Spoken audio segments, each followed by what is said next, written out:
taking his oath and his place in history. I, David Crisafulli. Queensland's 41st Premier is sworn in. His deputy too.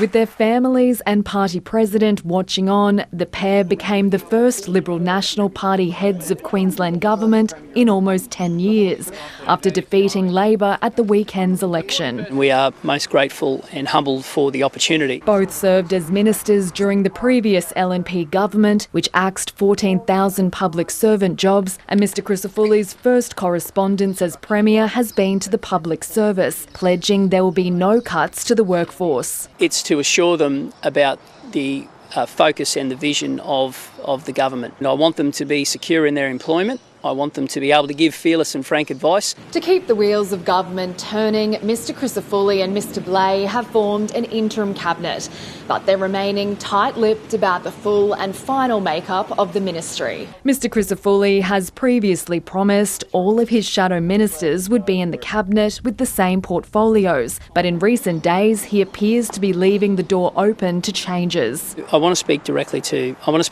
all of those ministers involved. I don't think there'll be too many surprises when the cabinet is announced. In the run-up to the election, the LNP released a blueprint for its first 100 days if it won power, promising in its first week to ask the Justice Department to start drafting laws that would see minors tried as adults for serious crimes. It'll be law by Christmas. But advocates have again warned against those changes. Queensland already imprisons more children than anywhere else in Australia, but it's clear that this has not made the community safer. I understand there's different views. Even my harshest of critics would have to acknowledge I've spent more time talking about early intervention than I have about the stronger laws. As the count continued, Labor leader Stephen Miles was laying low. On ABC Radio, he ruminated on the loss. In hindsight, the government was too slow to respond to the escalating crimes that we saw in 21-22, particularly in places like Townsville.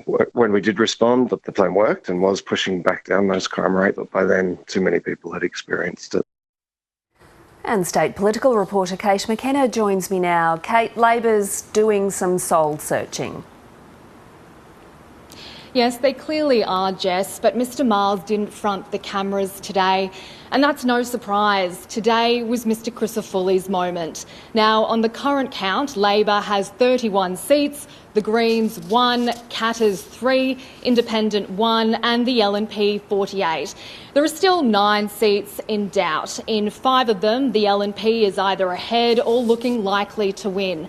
If the party does pick them all up, it would be looking at 53 seats, which is a majority that would be larger, slightly larger than Labor's in 2020.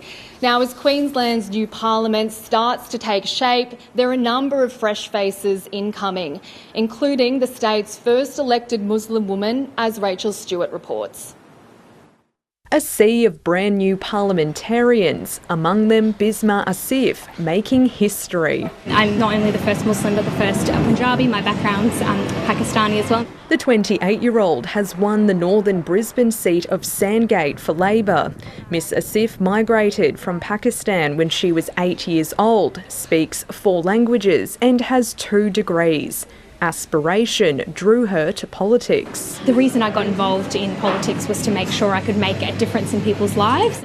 For Russell Field, it was tragedy. His son Matthew, daughter-in-law Kate Ledbetter and unborn grandson Miles were killed when they were hit by a stolen car in 2021. We said at the time when Matt and Kate were killed, and Miles, that their deaths can't be in vain. Something good has to come out of this. The 69-year-old is likely to win Capalaba for the LNP after campaigning on law and order. When somebody's jailed for 6 years for killing 3 people, there's something seriously wrong with the system.